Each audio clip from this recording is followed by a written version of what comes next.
ഹരേ കൃഷ്ണ. എല്ലാ ഭക്തജനങ്ങൾക്കും എൻ്റെ വിനീത പ്രണാമം. ക്ലാസ്സിലേക്ക് എല്ലാവർക്കും സ്വാഗതം.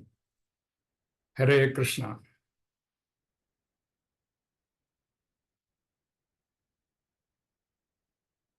ജയ രാധ മാധവ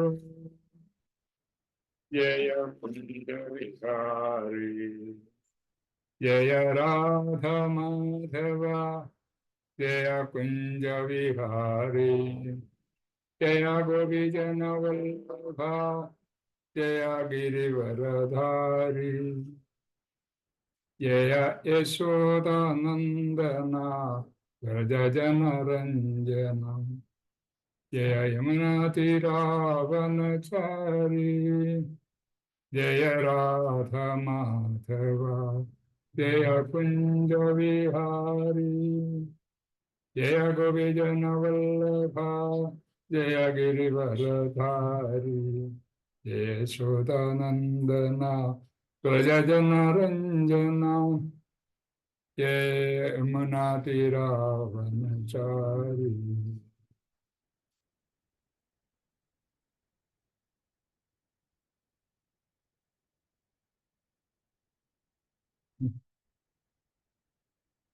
ഹരേ കൃഷ്ണ കൃഷ്ണ കൃഷ്ണ ഹരേ ഹരേ ഹരേ രാമ രാമ രാമ ഹരേ ഹരേ. ജയ ശ്രീല പ്രഭുപാദ് ജി ജയ ജയ പ്രഭുപാദ് ജയ ശ്രീല പ്രഭുപാദ് ജയ ജയ ജഗദ്ഗുരു ജയ ജയ ഗുരുദേവ് ജയ ജയ ഗുരുദേവ്. ജയ ഗൗരനിതായ് ജയ ജയ ഗൗരനിതായ് ജയ ജയ ഗൗരനിതായ്. ജയ കൃഷ്ണ ബലറാം ജയ കൃഷ്ണ ബലറാം ജയ കൃഷ്ണ ബലറാം ജയ ജയ ഗുരു ജഗന്നാഥ് ജയ ജയ ജഗന്നാഥ് ജയ ജയ ജഗന്നാഥ്.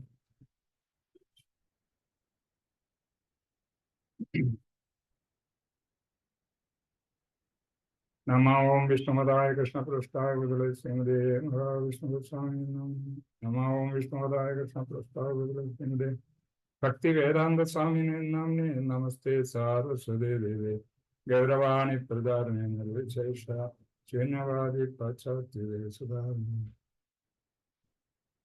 നാരായണം നമസ്കൃത്യ നരം ചൈവ നരോത്തമം ദേവീം സരസ്വതീം വ്യാസം തതോ ജയമുദീരയത്. നഷ്ടപ്രായേഷ്വഭദ്രേഷു നിത്യം ഭാഗവത സേവയാ ഭഗവത്യുത്തമശ്ലോകേ ഭക്തഭഗവതി. ഹരേ കൃഷ്ണ കൃഷ്ണ കൃഷ്ണ ഹരേ ഹരേ ഹരേ രാം രാം രാം ഹരേ ഹരേ. ഇന്ന് നമ്മൾ ചർച്ച ചെയ്യാൻ ഉദ്ദേശിക്കുന്നത് ശ്രീമദ് ഭാഗവതം 1-ാം സ്കന്ധം 2-ാം അധ്യായം 24-ാം ശ്ലോകമാണ്.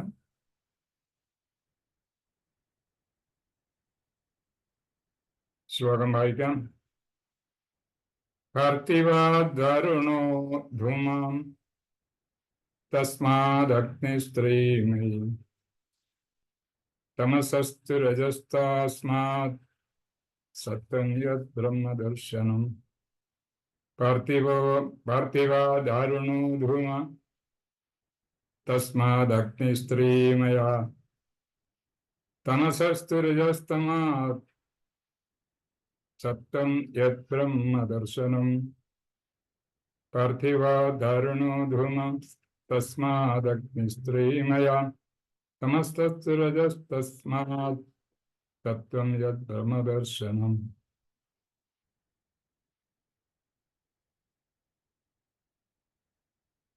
വാക്കുകളുടെ മീനിങ്: പാർത്ഥിവാൾ പൃഥ്വിയിൽ നിന്ന്, ദാരുണ വിറക്, ധൂമ പുക, തസ്മാൽ അതിൽ നിന്നും, അഗ്നി ത്രീ വേദയജ്ഞങ്ങൾ യാഗങ്ങൾ,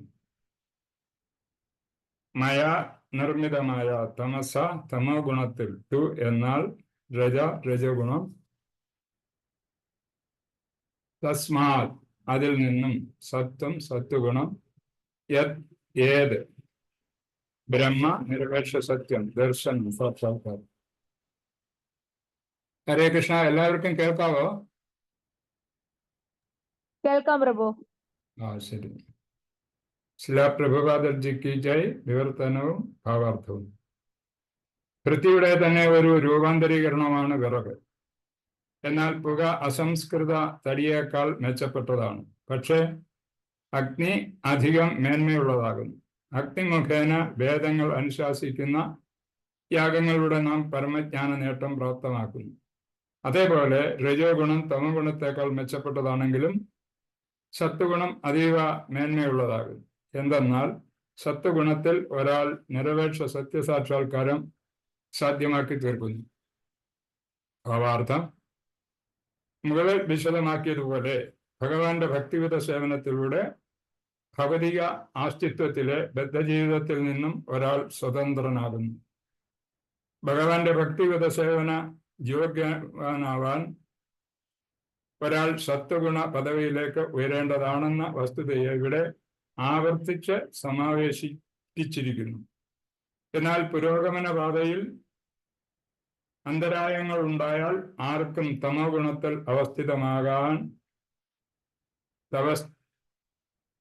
തമോ ഗുണത്തിൽ അവസ്ഥിതമായവർക്കും ആത്മീയാചാര്യന്റെ വിദഗ്ധമായ മാർഗനിർദ്ദേശത്താൽ ക്രമേണ സത്വഗുണ പദവിയിൽ ഉയരാൻ സാധ്യമാകും. ആകയാൽ ആത്മാർത്ഥനായ വിദ്യാർത്ഥി അപ്രകാരമുള്ള വികാസ മുന്നേറ്റത്തിന് വിദഗ്ധനായ ഒരു ആത്മീയാചാര്യനെ നിശ്ചയമായും സമീപിക്കണം. മാത്രമല്ല, ഉത്തമ വിശ്വാസയോഗ്യനായ ആത്മീയാചാര്യൻ ജീവിതത്തിൽ ഏതവസ്ഥയിൽ നിന്നുള്ള തമസ് രജസ് സത്വഗുണ സത്വഗുണത്തിൽ അധിഷ്ഠിതമായ ഏതൊരു ശിഷ്യനെയും നയിക്കുവാൻ തക്ക സമർത്ഥനായിരിക്കണം. ആകയാൽ ഏത് ഗുണത്തിലുള്ള അല്ലെങ്കിൽ ഏത് രൂപത്തിലുള്ള പരമജീവത്വം പുരുഷനെ ആരാധിച്ചാലും സമാനമായ നേട്ടമാണ് ഉണ്ടാകുന്നത് എന്ന് ചിന്തിക്കുന്നത് ബുദ്ധിശൂന്യതയാണ്. അപരാധമാണ് വിഷ്ണു ഒഴികെയുള്ള അഖില വാർദ്ധക്യ രൂപങ്ങളും ഭൗതിക ശക്തിക്ക് വിധേയമായിട്ടാണ് അവർ ഭവിച്ചത്. ആകയാൽ ഭൗതിക ശക്തി രൂപങ്ങൾക്ക് ഭൗതിക ബന്ധങ്ങളിൽ നിന്നുമുള്ള സ്വാതന്ത്ര്യം നേടിത്തരാനോ സത്വഗുണ പദവിയിലേക്ക് ആരെയെങ്കിലും ഉദ്ധാനം ചെയ്യാനോ ഉള്ള കഴിവില്ല. സന്മാർഗീയ ജീവിതം തമോ ഗുണത്തിലാണ് നിയന്ത്രിക്കപ്പെടുന്നത്. പലവിധങ്ങളായ ഭൗതിക നേട്ടങ്ങൾക്ക് ലാലസമായ പരിഷ്കൃത മാനവ ജീവിതം രജോ ഗുണത്തിൽ അധിഷ്ഠിതമാണ്. രജഗുണ പ്രധാന ജീവിതം നിരപേക്ഷ സത്യസാക്ഷാത്കാരത്തിനുതകുന്ന അന്തസാരവിഹീനമായ സൂചനകൾ തത്വശാസ്ത്രത്തിലെ സുഭഗമായ താരങ്ങളും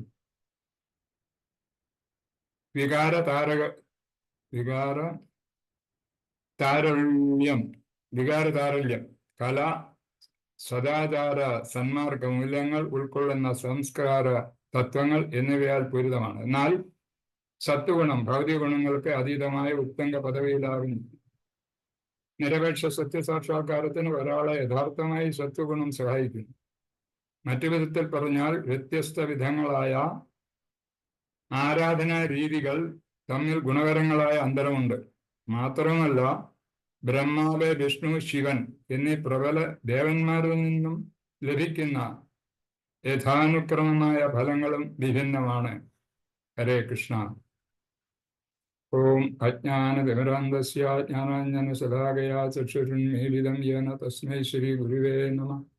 ശ്രീ ചൈതന്യമനോഭീഷ്ടം സ്ഥാപിതം യേന ഭൂതലേ സ്വയം രൂപകഥാമഭ്യം ദദാതി സ്വപദാന്തികം. വന്ദേഹം ശ്രീഗുരു ശ്രീയുതപദകമലം ശ്രീഗുരുവും വൈഷ്ണവാൻച ശ്രീരൂപം സാഗ്രജാതം സഹഗണ രഘുനാഥാന്യതം തം സജീവ സദ്വൈതം സഹദൂതം പരിജനസഹിതം കൃഷ്ണ ചൈതന്യദേവ ശ്രീ രാധാകൃഷ്ണപാദാൻ സഹഗണലളിതാ ശ്രീ വിശാഖാന്വിതഞ്ച. ഹേ കൃഷ്ണ കരുണാ സിന്ധു ദീനബന്ധു ജഗത്പദേ ഗോപേശ ഗോപികാകാന്ത രാധാകാന്ത നമസ്തുതേ. തപ്തകാഞ്ചന ഗൗരാംഗീ രാധേ വൃന്ദേവനേശ്വരി വൃഷഭാനുസുതേ ദേവി പ്രണമാമി ഹരിപ്രിയേ. വഞ്ചാകൽപതരുഭ്യശ്ച കൃപാ സിന്ധുഭ്യേവ പതിതാനാം പാവനേഭ്യോ വൈഷ്ണവേഭ്യോ നമോ നമഃ. ഹരേ കൃഷ്ണ കൃഷ്ണ കൃഷ്ണ ഹരേ ഹരേ, ഹരേ രാമ രാമ രാമ ഹരേ ഹരേ.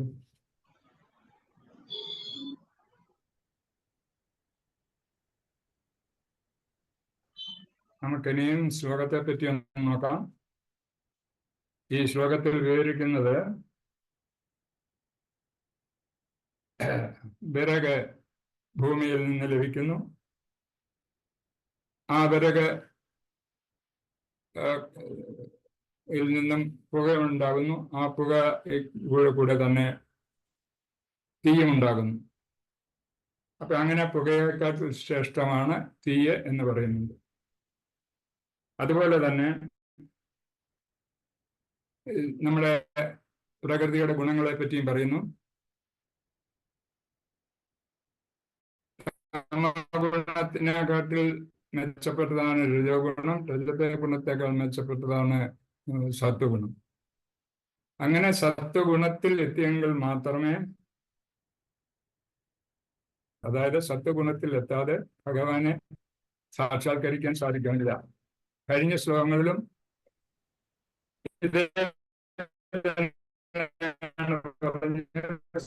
സത്വഗുണത്തിലാണ് ഭക്തി. സത്വഗുണത്തിന്റെ അതിന്റെ വിശേഷങ്ങളെ പറ്റി കഴിഞ്ഞ ശ്ലോകത്തിലും പറഞ്ഞിരുന്നു. അപ്പൊ ഈ ഉദാഹരണത്തിൽ കൂടെ നമ്മൾക്ക്, ഈ വിറകിന്റെ ഉദാഹരണത്തിൽ കൂടെ തന്നെ നമുക്ക് ഭഗവാനെ സാക്ഷാത്കരിക്കുന്നത് എങ്ങനെ എന്നുള്ളത്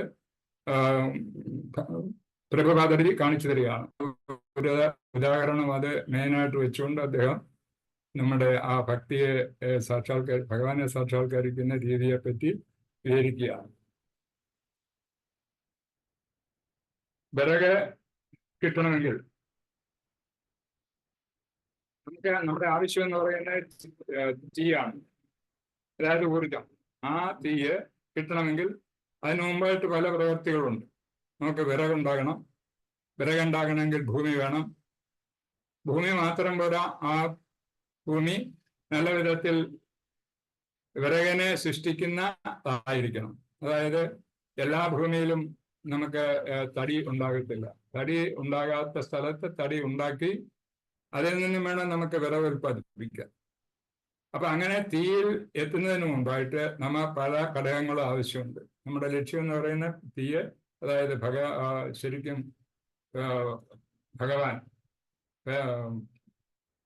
ഭഗവാനിൽ എത്തിച്ചേരണം എന്നാണുള്ളത്. അതുകൊണ്ട് ആ ഭഗവാനിൽ എത്തിച്ചേരണമെങ്കിൽ പല വിധത്തിലുള്ള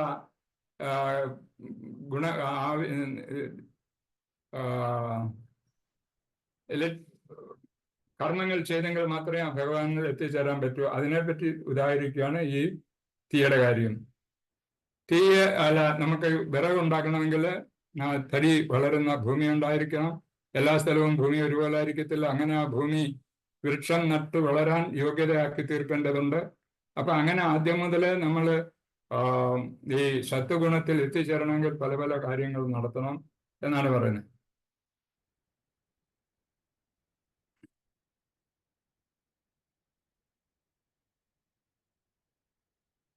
അതുപോലെ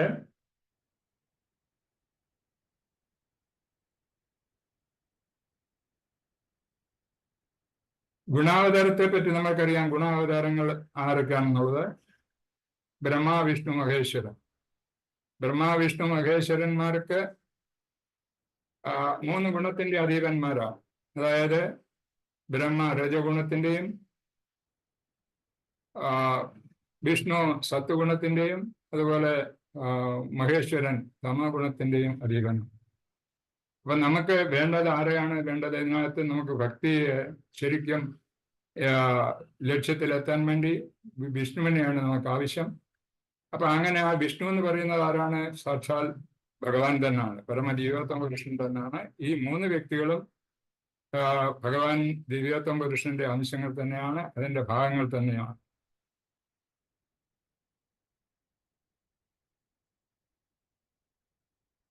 നമുക്ക് സത്യ അന്വേഷണത്തിൽ പരമസത്യത്തിൽ എത്തിച്ചേരണമെങ്കിൽ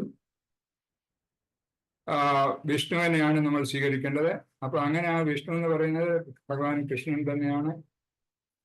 ഭക്തിയുടെ സേവനത്തിൽ കൂടി മാത്രമേ ആ സ്ഥാനത്ത് എത്തിച്ചേരാൻ പറ്റൂ. നമുക്ക് മുക്തി പ്രാപിക്കാൻ സാധിക്കൂ. മുക്തി എന്ന് പറഞ്ഞാൽ നമ്മുടെ ഈ ഭൗതിക ചിന്തകളിൽ നിന്നുള്ള മുക്തി, അതായത് ഭൗതികമായ ലോകത്തിൽ നിന്നും വിരക്തി നേടുക എന്നെങ്കിൽ മാത്രമേ മുക്തി, അതാണ് മുക്തി എന്ന് പറയുന്നത്.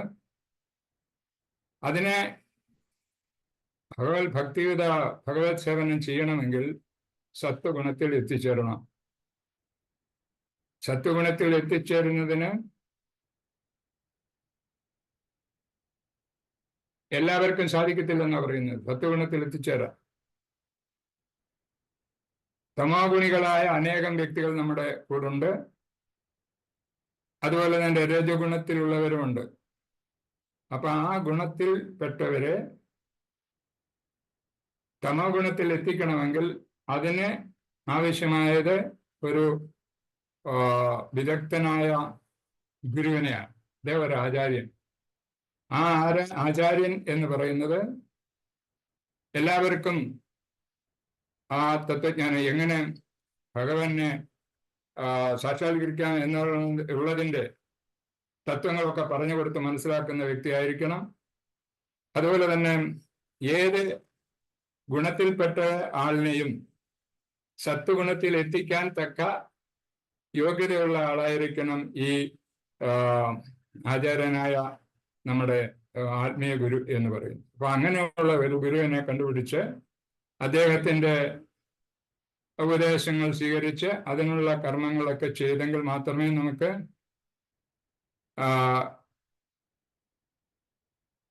നമുക്കെന്ന് പറഞ്ഞാൽ എല്ലാ ജീവസത്തകൾക്കും സത്വഗുണത്തിൽ എത്തിച്ചേരാൻ പറ്റൂ. അപ്പൊ അങ്ങനെ അദ്ദേഹം വേണ്ട കാര്യങ്ങൾ, അതായത് നമ്മുടെ ഗുരു വേണ്ട വിധത്തിലുള്ള ഈ അഭ്യാസങ്ങൾ, അതായത് ഉപദേശങ്ങൾ തരും, എങ്ങനെ ഒരു വ്യക്തി സത്വഗുണത്തിൽ എത്തിച്ചേരാമെന്ന്. ഈ ഋഗ്വേദത്തിൽ പറയുന്നത് രജഗുണത്തിലുള്ളവരായാലും തമഗുണത്തിലുള്ളവരായാലും അവർക്ക് ഈ ആചാര്യന്റെ ഉപദേശം കൊണ്ട്, അല്ലെ ആചാര്യന്റെ നിർദ്ദേശം കൊണ്ട് തമോ ഗുണത്തിൽ എത്തിച്ചേരാൻ സാധിക്കുമെന്നും, അങ്ങനെ ആ തമോ ഗുണത്തിൽ സത്വഗുണത്തിൽ എത്തിച്ചേർന്നാൽ ഭഗവത് സാക്ഷാത്കാരം നേടിയെടുക്കാം എന്നും ആണ് പറയുന്നത്. അപ്പൊ അങ്ങനെ ആ സാക്ഷാത്കാരം നേടിയെടുക്കുന്നതിന് സമർത്ഥനായ ഒരു ഗുരുവിനെ ശരണം പ്രാപിക്കണം. അതിനുശേഷം നമ്മൾ പല പ്രാവശ്യം പറഞ്ഞിട്ടുള്ളതാണ് എങ്ങനെ വേണ്ട രീതികളെന്ന്. ഈ അസാന്മാർഗീയ ജീവിതം തമോ ഗുണത്തിൽപ്പെട്ടവർക്ക് അതുകൊണ്ട് അവർക്ക് ജ്ഞാനം ഇല്ലാത്തതിനാൽ അവരുടെ അസാന്മാർഗീയ ജീവിതമാണ് നയിച്ചുകൊണ്ടിരിക്കുന്നത്. ആ അസാന്മാർഗീയ ജീവിതം നയിക്കുന്നവരെ സന്മാർഗത്തിലേക്ക് നയിച്ചെങ്കിൽ മാത്രമേ അവർക്കും സത്വഗുണത്തിൽ എത്തിച്ചേരാൻ പറ്റൂ. ആത്മസാക്ഷാത്കാരത്തിന് സത്വഗുണം സഹായിക്കുന്നു. ഈ തമോ ഗുണത്തിലുള്ളവർക്ക് പരമസത്യത്തെ പറ്റി ഒരറിവും ഇല്ല. അവരെ ഇങ്ങനെ ജീവിച്ചു പോകുന്നു. നമ്മൾ കഴിഞ്ഞ പ്രാവശ്യം ഇതിനെപ്പറ്റി വിവരിച്ചിട്ടുള്ളതാണ്. അലസന്മാരും ഒക്കെ ആയിട്ട് ജീവിക്കുന്നു. നമ്മുടെ കലിയുഗത്തിന്റെ മനുഷ്യരുടെ ഗുണങ്ങൾ തന്നെ അലസന്മാരായിരിക്കും. അവർക്ക് മറ്റു ബോധങ്ങളൊന്നുമില്ല. അങ്ങനെയൊക്കെയുള്ള ഗുണത്തിൽപ്പെട്ട് തന്നെ അവരെ തണുതുകൊണ്ടിരിക്കും.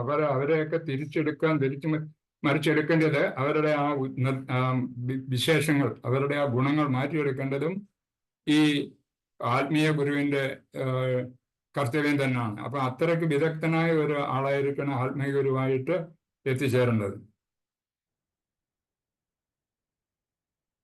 അതുപോലെ രജോഗുണികളും ഭഗവാനെ പറ്റി അവർ കൂടുതലായി ചിന്തിക്കുന്നില്ല. അവരെന്താ ലൗകികമായിട്ടുള്ള കാര്യങ്ങൾ കൂടുതലാണ് താല്പര്യപ്പെടുന്നത്. അതായത് ഭൗതികമായിട്ടുള്ള കാര്യങ്ങൾ, നൃത്തത്തിലും പാട്ടിലും സിനിമയും അങ്ങനെയുള്ള ഏത് വിധത്തിലാണ് കൂടുതൽ അവർക്ക് ആനന്ദം കിട്ടുന്നത്, ബാഹ്യമായിട്ടുള്ള ആനന്ദം, ആന്തരികമായിട്ടുള്ള ആനന്ദമല്ല, ബാഹ്യമായിട്ടുള്ള ആനന്ദം എവിടെ കിട്ടുന്നു അതിനെപ്പറ്റി ചിന്തിച്ചുകൊണ്ട് അവർ പ്രയത്നിക്കുന്നു, കഠിന പ്രയത്നം ചെയ്യുന്നു. പക്ഷെ ലക്ഷ്യബോധമില്ലാത്തതിനാൽ അവരുടെ ഈ പ്രയത്നങ്ങളൊക്കെ വിധേയർ ആകുകയാണ്. അത് നമുക്ക് ഉദാഹരണമായി പ്രഭുപാദർജി പറയുന്നത് പട്ടിയും പൂച്ചയും കുരങ്ങനെ പോലെയാണ് അവർ ജീവിക്കുന്ന. കാരണം അവർക്ക് ഇന്ന ഒരു ലക്ഷ്യബോധമില്ല. എന്നാൽ പ്രയത്നം ഒരുപാട് നടത്തുന്നുണ്ട്. കിഴക്കോട്ടും പടിഞ്ഞാട്ടും കണ്ടവാനും നേടി നടക്കുന്ന ലക്ഷ്യമില്ലാതെ. അപ്പൊ അതാണ് മൃഗങ്ങളുടെ സ്വഭാവം അത് തന്നെയാണ്. അവരെ എപ്പോഴും വളരെ ആക്റ്റീവായിട്ടിരിക്കും, ഈ കുരങ്ങും പട്ടിയും പൂച്ചയൊക്കെ തന്നെ. പക്ഷെ അവരുടെ ജീവിതത്തിന് യാതൊരു ലക്ഷ്യവുമില്ല. അത് ആ ജീവിതത്തിന് ലക്ഷ്യമുള്ളത് മനുഷ്യർക്ക് മാത്രമാണ്. അപ്പൊ അങ്ങനെ അവരുടെ ക്രമേണ ഈ രജോ ഗുണവാസികളും അതുപോലെ തന്നെ തമോ ഗുണത്തിൽപ്പെട്ടവരും ഒക്കെ തന്നെ ആത്മീയ ഗുരുവിന്റെ ശിക്ഷണാർത്ഥം അവരൊക്കെ തന്നെ തമോ ഗുണത്തിൽ എത്തിച്ചേർന്നു. ഈ മൃഗങ്ങൾക്ക് പ്രത്യേകിച്ചൊരു ബുദ്ധി ഇല്ല. എന്താന്ന് വെച്ചാൽ ബുദ്ധി ഉണ്ടാകുന്ന നമ്മുടെ ഒരു ലക്ഷ്യം, നമ്മുടെ ലക്ഷ്യം എന്ന് പറയുന്നത് എന്താണ്? ഭഗവാന്റെ ദാസരായി ജീവിക്കുക എന്നുള്ളതാണ്, ഭഗവത് ധാമത്തിൽ എത്തിച്ചേരുക. അപ്പൊ അങ്ങനെയുള്ള ലക്ഷ്യബോധമൊന്നും അവർക്കില്ല. അവര് എങ്ങനെ ജീവിക്കുന്നു, മറ്റുള്ളവരിൽ നിന്നും പെടുന്നുണ്ട്, അതുപോലെ തന്നെ സന്താനോത്പാദനം നടത്തുന്നു, ദൈനംദിനം ഭക്ഷിക്കുന്നു, ഉറങ്ങുന്നു. ഇതല്ലാതെ മറ്റേ അവർക്ക് ആ ഗുണങ്ങളൊന്നും ജൈവികൾക്ക്, അതായത് ജന്തുക്കൾക്കില്ല. അതായത് ഒരു ഗുണമുള്ളത് മനുഷ്യവർഗത്തിന് മാത്രമാണ്. മനുഷ്യർക്ക് ബുദ്ധിയുണ്ട്, അവർ ബുദ്ധിപൂർവ്വം കർമ്മങ്ങൾ ചെയ്യുന്നു. ആത്മനിയന്ത്രണമുള്ള പ്രവർത്തനമാണ് വേണ്ടുന്നത് മനുഷ്യർക്ക്. സാധാരണക്കാർക്ക്, അപ്പൊ മറ്റു ഗുണങ്ങളിൽപ്പെട്ടവർക്ക് ഈ ആത്മനിയന്ത്രണം, എന്തിനെ ഉൾക്കൊള്ളണം, എന്തിനെ ഉപേക്ഷിക്കണം എന്നുള്ള ചിന്തകളൊന്നും അവർക്കില്ല, മറ്റ് തമോ ഗുണത്തിലും രജോ ഗുണത്തിലും ഒക്കെ ഉള്ളവർക്ക്. പക്ഷെ അതെല്ലാം ചിന്തിക്കുന്ന സത്വ ഗുണത്തിലുള്ളവർക്ക് മാത്രമാണ് ആ ഗുണങ്ങളുള്ള, ആ സ്വഭാവമുള്ളത്. ബുദ്ധി വേണ്ടപൂർവം പ്രവർത്തിക്കണം. നമുക്ക് ബുദ്ധി തന്നിട്ടുണ്ട് ഭഗവാൻ. അങ്ങനെ ചില ഉദാഹരണങ്ങൾ ഇതിനകത്ത് നമ്മുടെ പ്രഭുപാദർജി പറയുന്നുണ്ട്. ഒരു ജഡ്ജി മാതിരിയുള്ള ഉയർന്ന ജോലിയിൽ ഇരിക്കുന്ന ആൾക്കാര് ആവശ്യമില്ലാതെ അവർ ഒരൊന്നും തന്നെ കൂടുതലായിട്ട് ഓടി നാടുന്ന പ്രവർത്തിക്കാറില്ല. ഒരു കസേരയിലായിരിക്കും, അല്ലെങ്കിൽ അവരുടെ സമയത്തിന് മാത്രം ഓഫീസിൽ വരിക, ശ്രദ്ധിക്കുക, അവരുടെ ഡ്യൂട്ടി ചെയ്ത് പോകുന്നു. പക്ഷെ വെളിയിലുള്ള നമ്മളെപ്പോലുള്ളവർ ചിന്തിക്കുന്ന, ഈ വ്യക്തി ഈ നമ്മളെപ്പോലെ എന്തോ അധ്വാനിക്കുന്നു, നമ്മൾ രാധകൾ അധ്വാനിക്കുന്നുണ്ട്. അതേമാതിരി ഏതെങ്കിലും ജോലി സ്ഥലത്ത് തന്നെ സ്ഥിതി ചെയ്യുന്ന ഒരു വ്യക്തിയാണ് ഇതായിരിക്കും വിചാരിക്കുന്നത്. അവിടെ ഒരു ഗുമസ്തനുണ്ടെന്ന് വെച്ചോ, അപ്പൊ ആ ഗുമസ്തനും ഇതാണ് വിചാരിക്കുന്നത്, ജഡ്ജിക്ക് ഇത്രയും പണിയേ ഉള്ളൂ, വന്നിരിക്കുന്നു, 2 ഫയൽ നോക്കുന്നു, നിർത്തി അതിന്റെ റിസൾട്ട് പറയുന്നു, പോകുന്നു. അതേസമയത്ത് ഞാൻ കാലത്ത് മുതൽ വൈകുന്നേരം വരെ പണി ചെയ്യുന്നു. പക്ഷെ അദ്ദേഹത്തിന് എത്രയോ കൂടുതൽ ശമ്പളം കിട്ടുന്നുണ്ട്, നമുക്ക് ആ തുച്ഛമായ ശമ്പളമേ ഉള്ളു. അപ്പൊ ഇതാണോ നീതി എന്നൊക്കെ ചോദിക്കുന്നവർ നമ്മുടെ ഈ നാട്ടിൽ ഇന്നും പലരും ഉണ്ട്. പക്ഷെ അതിൻ്റെയൊക്കെ കാര്യം എന്ന് പറയുന്നത് അവർക്കുള്ള ബുദ്ധി ഉപയോഗിച്ച് അവർ ഇതിനെപ്പറ്റി ചിന്തിക്കുന്നില്ല. ആ ചിന്തയില്ലാത്തതിനാൽ നമ്മൾ കൂടുതൽ അലയേണ്ടതായിട്ട് വരുന്നു. ബുദ്ധിമാന്മാരായ ആൾക്കാർ ഉയർന്ന സ്ഥലങ്ങളിൽ എത്തുന്നു. അതേപോലെ തന്നെയാണ് ഈശ്വരന്റെ കാര്യത്തിലും. ഈശ്വരനെ ചെയ്യുന്നതിന് ബുദ്ധിയുള്ളവർക്ക് പെട്ടെന്ന് സാധിക്കുന്നു. ബുദ്ധിയില്ലാത്തവരിങ്ങനെ പതുക്കെ നടന്നിട്ട് കുറെ കാലങ്ങൾ ഭൂമിയിൽ ജീവിക്കുന്നു, തിരിച്ചു പോകുന്നു, അല്ലെ വീണ്ടും ജനിക്കുന്നു, വീണ്ടും നമ്മൾ ഇതെല്ലാം അനുഭവിക്കുന്നു. ജനനം, മരണം, ദുഃഖം, രോഗങ്ങൾ, ഇതൊക്കെ കൊണ്ട് നമ്മൾ കഷ്ടപ്പെടുന്നു. ഈ ഭൗതിക ലോകത്തിൽ അനേക വർഷങ്ങൾ ജീവിക്കുന്നതുകൊണ്ട് പ്രയോജനമൊന്നുമില്ല. അതിൻ്റെ ലക്ഷ്യം ഒരു ജീവാത്മാവ് എത്രയോ വർഷങ്ങൾ മറ്റുള്ള ജീവവർഗങ്ങളിൽ നടന്ന് 84 ലക്ഷം ജീവവർഗങ്ങളിൽ കൂടെ സഞ്ചരിച്ചതിന് ശേഷമാണ് ഒരു മനുഷ്യ ശരീരം ഒരു ആത്മാവിന് കിട്ടുന്നത്. അപ്പൊ ആ മനുഷ്യ ശരീരം വേണ്ട വിധത്തിൽ ഉപയോഗിക്കാനുള്ള യോഗ്യത, അതായത് അവരുടെ ബുദ്ധി പ്രയോഗിച്ചെങ്കിൽ മാത്രമേ അവർക്ക് സാധിക്കുള്ളൂ. അല്ലെങ്കിൽ വീണ്ടും വീണ്ടും നമ്മുടെ ലക്ഷ്യത്തിൽ എത്തിച്ചേരാതെ നമ്മളെ ജീവിതം കഴിച്ചാൽ അതുകൊണ്ട് യാതൊരു പ്രയോജനമില്ല. തന്നെയല്ല, വീണ്ടും വീണ്ടും നമ്മളിങ്ങനെ ഈ ഭൗതിക ലോകത്തിൽ കിടന്ന് നിറയിക്കാനേ നമുക്ക് സാധിക്കത്തുള്ളൂ. അതുകൊണ്ട് ബുദ്ധിപൂർവം നമ്മൾ ഭഗവാന്റെ കാര്യങ്ങളിലേക്ക് ശ്രദ്ധിക്കണം. അങ്ങനെ ഭഗവാന്റെ കാര്യങ്ങൾ ശ്രദ്ധിക്കുന്നത് മനുഷ്യർക്ക് വൈദിക വിധിപ്രകാരമുള്ള പ്രവർത്തനങ്ങളൊക്കെ ചെയ്തുകൊണ്ടിരിക്കണം. അതായത് ഭഗവാന് വേണ്ടുന്ന അർപ്പണങ്ങൾ, പൂജകള്, മറ്റു കർമ്മങ്ങളൊക്കെ ചെയ്തുകൊണ്ടിരിക്കണം. ഭഗവാന് നമ്മൾ പഠിച്ചിട്ടുള്ളതാണ്, നമ്മുടെ ഭക്ഷണം ഭഗവാന് അർപ്പിക്കുക. അങ്ങനെ ഭഗവാന്റെ അർപ്പിച്ചു കഴിയുമ്പോൾ അത് പ്രസാദമായി മാറുന്നു. ആ പ്രസാദമേ നമ്മൾ കഴിക്കാവൂ എന്നൊക്കെ നമ്മൾ പഠിച്ചിട്ടുള്ളതാണ്. അപ്പൊ അങ്ങനെ കൃഷ്ണന്, അതായത് പരമജീവത്വമായ പുരുഷനായ ഭഗവാന് നമ്മൾ എല്ലാ കാര്യങ്ങളും അർപ്പിക്കുകയും നമ്മുടെ ജോലികളും നമ്മുടെ പ്രവർത്തനങ്ങളും ഒക്കെ തന്നെ അർപ്പിക്കുന്നു. അതുമാതിരി ഭക്ഷണം അർപ്പിക്കുക, ആ ഭക്ഷണം അർപ്പിച്ചു കഴിഞ്ഞ് പ്രസാദം മാത്രം കഴിക്കുക. അപ്പൊ അങ്ങനെ അതുപോലെ യജ്ഞങ്ങളും യാഗങ്ങളും ഒക്കെ നടത്തുക. ഇതൊക്കെ ഉള്ള നമ്മുടെ ഒഴിച്ചുകൂടാൻ പറ്റാത്ത കാര്യങ്ങളാണ്. അപ്പൊ ഈ കലിയുഗത്തിൽ ഇങ്ങനെയുള്ള യജ്ഞങ്ങളും യാഗങ്ങളും ഒക്കെ നടത്തുന്നതിന് നമുക്ക് സമയക്കുറവാണെന്നാണ് പറയുന്നത്. അതുകൊണ്ട് അങ്ങനെ കാര്യങ്ങളിലേക്ക് പോകുന്നില്ലെങ്കിലും സാധാരണ രീതിയിൽ നമ്മുടെ ചൈതന്യ മഹാപ്രഭു പറഞ്ഞു തന്നിട്ടുള്ള ഹരേ കൃഷ്ണ മഹാമന്ത്രം ജപിക്കുക, അത് ക്രമാനുസരണം ജപിക്കുക, അതെങ്ങനെ പഠിപ്പിച്ചിട്ടുണ്ടോ ആ വിധത്തിൽ ജപിക്കുക. ഇതൊക്കെയാണ് ഭഗവാൻ ചെയ്യേണ്ടത്. അതുപോലെ പ്രധാനപ്പെട്ട ഉത്സവങ്ങൾ നടത്തുക, പ്രധാനപ്പെട്ട മറ്റ് ഭഗവാനെ സാക്ഷാത്കരിക്കുന്നതിന് വേണ്ടിയിട്ടുള്ള എല്ലാ പ്രവൃത്തികളും നമ്മൾ ചെയ്തുകൊണ്ടേയിരിക്കണം. ഈ ഭഗവാന് നമ്മൾ പ്രസാദം അർപ്പിക്കുമ്പോൾ, അല്ലെങ്കിൽ ഭഗവാൻ പ്രസാദം അർപ്പിക്കുന്നത് ചിലരൊക്കെ, അത് മൂഢന്മാരായ ആളുകൾ അതിനെപ്പറ്റിയും വിമർശിക്കാറുണ്ട്. ഈ ബുദ്ധിയില്ലാത്ത ജീവികളാണ് ഈ വിമർശനങ്ങളൊക്കെ ഉണ്ടാക്കുന്നത്. ഭഗവാൻ കഴിക്കുന്നുണ്ടോ? ഭഗവാൻ നമ്മളൊരു പ്രസാദം അർപ്പിച്ചാൽ അദ്ദേഹം കഴിക്കുന്നുണ്ടോ? അത് നമ്മളെ ഒരു പ്ലേറ്റ് നിറച്ച് ഭക്ഷണം അവിടെ കൊണ്ടുവച്ചാലും ശരി, ഭഗവാൻ അത് കഴിക്കുന്നതായിട്ട് തോന്നുന്നില്ല, അതിൽ കുറയുന്നൊന്നുമില്ല, അതെങ്ങനെയല്ലേ ഇരിക്കുന്നത് എന്നൊക്കെയുള്ള ചിന്തകൾ ചിലർക്കുണ്ട്.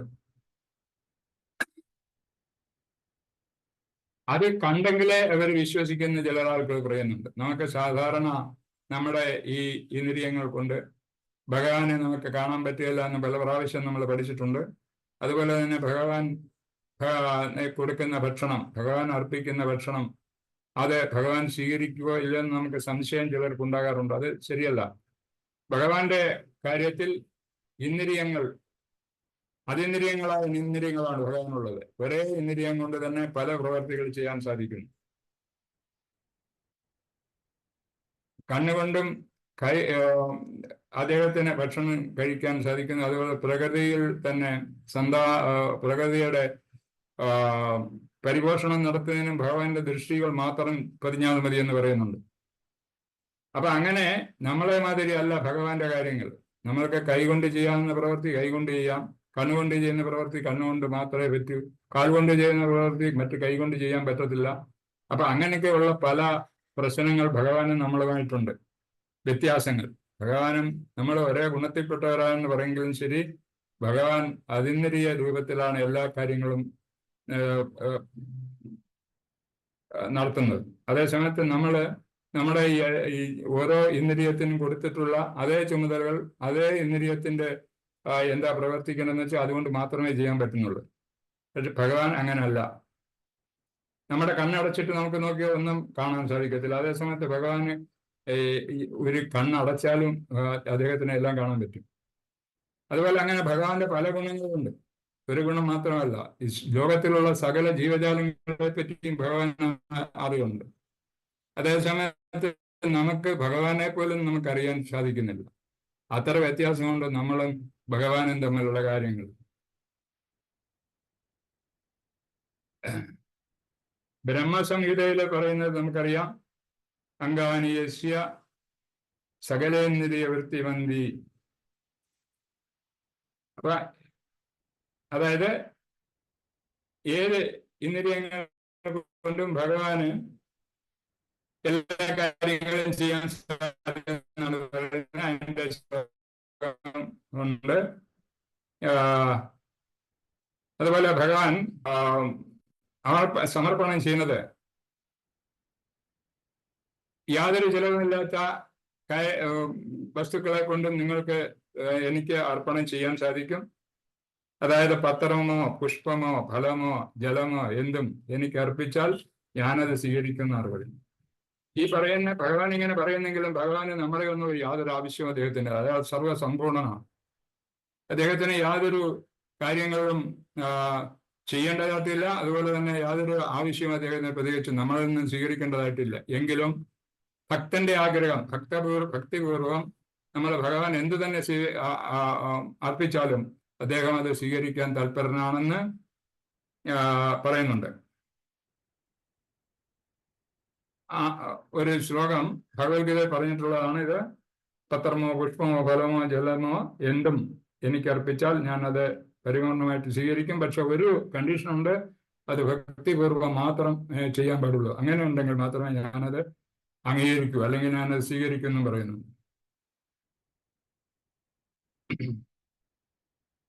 അപ്പൊ അങ്ങനെ ഭഗവത് ഭക്തിയുത സേവനം ചെയ്യുന്നതിന് പല പല രീതികളുണ്ട്. കഴിഞ്ഞ ശ്ലോകങ്ങൾ മറ്റൊക്കെ പറഞ്ഞു. ഇതിപ്പോ ഇങ്ങനെ പ്രഭുപാദാചാര്യ ഒരു ലെക്ചറിൽ പറയുന്നതാണ് ഈ കാര്യങ്ങളൊക്കെ. പിന്നെ നമ്മുടെ ഇവിടെ പ്രധാന വിഷയം എന്ന് പറയുന്നത് തീയെ പറ്റി പറയുന്നു. ആ തീയെ യജ്ഞങ്ങൾ നടത്തുന്നതിന് തീ ആവശ്യമാണ്.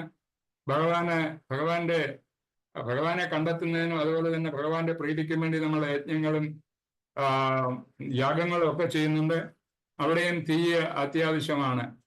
അപ്പൊ ആ തീയെ പറ്റി ഇവിടെ പറയുന്നു. വേദങ്ങളിൽ പറഞ്ഞിരിക്കുന്ന കർമ്മകാന്ഡം, ജ്ഞാനകാന്ഡം, ഉപാസനാകാന്ഡം ഇതൊക്കെ കൂടെയാണ്, ഇതിൽ കൂടെയൊക്കെയാണ് ഭഗവാനെ കണ്ടെത്തുന്നത്. കർമ്മകാന്ഡം എന്ന് പറയുമ്പോൾ അതിലാണ് ഈ കർമ്മങ്ങൾ, ഈ യജ്ഞങ്ങളും യാഗങ്ങളും ഒക്കെ ഉൾപ്പെടുന്നത്. അപ്പൊ അതിനൊക്കെ നമുക്ക് തീയുടെ കാര്യമുണ്ട്, ആവശ്യമുണ്ട്. ആ തീയും അതുകൊണ്ടാണ് ഉദാഹരണത്തിൽ തീയെ പറ്റി ഈ ശ്ലോകത്തിൽ പറഞ്ഞിരിക്കുന്നത്.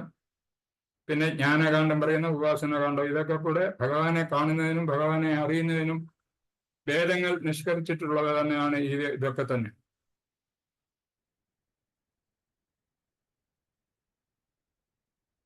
പക്ഷേ ഭഗവാൻ ഇവിടെ ഭൂലോകത്തിൽ സന്നിഹിതനായിരുന്ന സമയത്ത് തന്നെ എല്ലാവർക്കും ഭഗവാനെ അറിയാൻ പറ്റിയില്ലെന്ന് പറയുന്നുണ്ട്. അപ്പൊ എത്ര അടുത്തിരുന്നാൽ പോലും ഭഗവാനെ മനസ്സിലാക്കാൻ സാധിക്കാത്ത ഒരു കൂട്ടം ജനങ്ങളും നമ്മുടെ ഈ ഭൂമിയിൽ വസിക്കുന്നുണ്ട്. സ്വന്തം ഇവിടെ പറയുന്നത് പാണ്ഡവർക്കും അതുപോലെ തന്നെ വളരെ കുറച്ച് ആളുകൾക്കും മാത്രമേ ഭഗവാനെ ഒന്ന് മനസ്സിലാക്കാൻ കഴിഞ്ഞിട്ടുള്ളൂ എന്ന് പറയുന്നു. അപ്പൊ എത്ര അടുത്തിരുന്നാൽ പോലും കൃഷ്ണനെ കൂടെ കിടക്കുകയും കൂടെ കളിക്കുകയും എല്ലാ പ്രവൃത്തിയും ചെയ്തിരുന്നിട്ട് പോലും അർജുൻ ആദ്യകാലത്ത്, അതായത് ഭഗവാനിൽ ശരണം പ്രാപിക്കുന്നതിന് മുമ്പായിട്ട് അദ്ദേഹത്തിന് ഭഗവാൻ പരമജീവത്തെ പുരുഷനാണ് ഈ കൃഷ്ണൻ എന്നുള്ളത് അറിയാൻ വയ്യായിരുന്നു. അദ്ദേഹം കൂട്ടുകാരൻ എന്നുള്ള രീതിയിലാണ് അന്ന് പ്രവർത്തിച്ചുകൊണ്ടിരുന്നത്.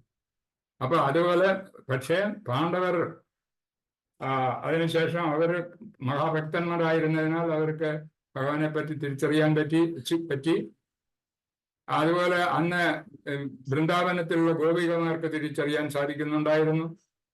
പക്ഷെ വൃന്ദാവനത്തിലുള്ള മറ്റവരെ എല്ലാവരും തിരിച്ചറിയാൻ സാധിക്കത്തില്ല. അതേമാതിരി ഈ ഭൂമിയിൽ ഭഗവാൻ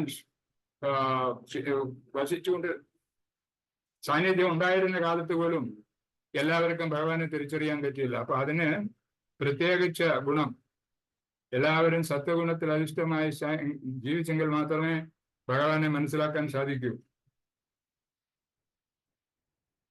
ഭഗവത്ഗീത 7:3 ശ്ലോകം പറയുന്നുണ്ട്. ഭഗവാൻ തന്നെ പറഞ്ഞതാണ്.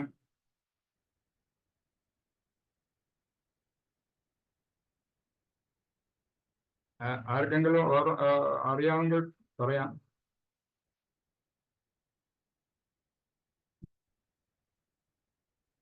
മനുഷ്യാണാം സഹസ്രേഷു കശ്ചിത് യദതി സിദ്ധയേ യതാം അഭിസിദ്ധാനം കശ്ചിന്മാം വേത്തി തത്വത. ആയിരക്കണക്കിന് ആളുകളിൽ ചിലപ്പോൾ ഒരാൾ പൂർണ്ണത നേടാൻ ഉദ്യമിച്ചേക്കാം. അങ്ങനെ പൂർണ്ണ നേടിയവരാലും ഒന്നിലേറെ പേർ എന്നെ തികച്ചും അറിയുന്നതുമില്ല. അപ്പം ഭഗവാനെ അടുത്തറിയണമെങ്കിൽ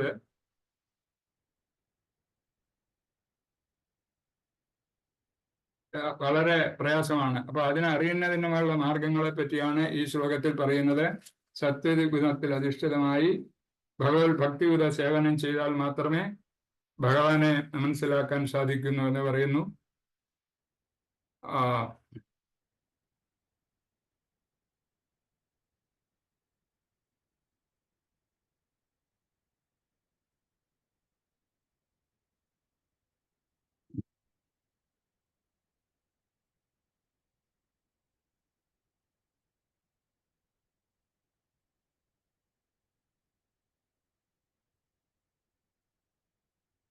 ഹരേ കൃഷ്ണ മാതാജി, ഇതൊക്കെയൊക്കെ ഉള്ള ഈ ശ്ലോകത്തെ പറ്റി പറയാൻ.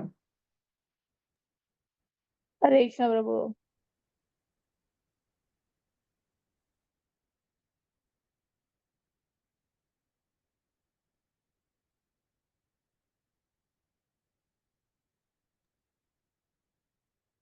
ഹരേ കൃഷ്ണ. താങ്ക് യു പ്രഭു. വേറെ ആർക്കെങ്കിലും എന്തെങ്കിലും പോയിന്റ്സ് ആഡ് ചെയ്യണമെങ്കിൽ ദയവായി ആഡ് ചെയ്യുക. ഹരേ കൃഷ്ണ.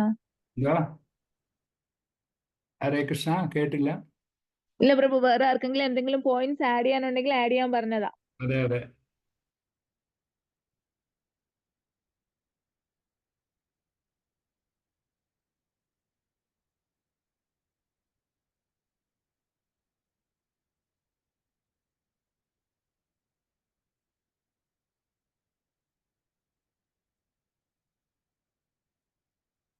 ഹരേ കൃഷ്ണ. ആരുമില്ല. ഹരേ കൃഷ്ണ, ആർക്കും ഒന്നും പറയാനില്ല.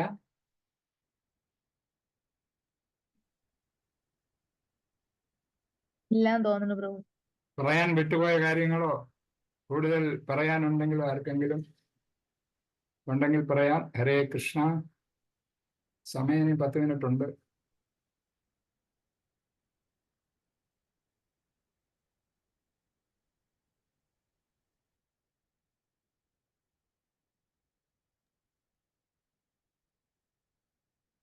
ഓക്കെ പ്രഭു, ആർക്കും ഒന്നും ഇല്ലാന്ന് തോന്നുന്നു. നമുക്ക് ക്ലോസ് ചെയ്യാം പ്രഭു. ഹരേ കൃഷ്ണ. അല്ല മാതാജി, ആരും അറ്റൻഡ് ചെയ്യുന്നില്ല. എല്ലാരും കേൾക്കുന്നുണ്ടാവും പ്രഭു. രാവിലെ ജോലി തിരക്കൊക്കെ ആയതുകൊണ്ടും പിന്നെ ഒന്നും പറയാനുണ്ടാവത്തില്ല. ഓ ശരി.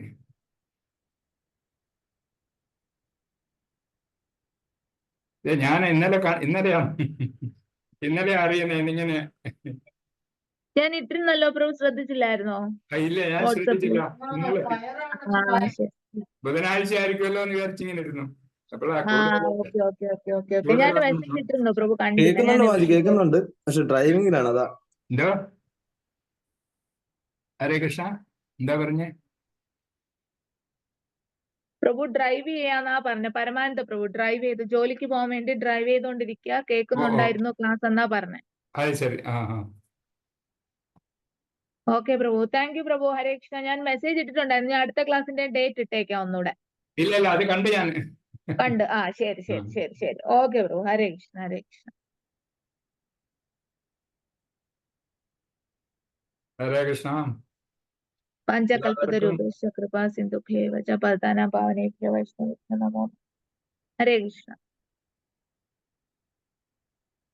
ഹരേ കൃഷ്ണ.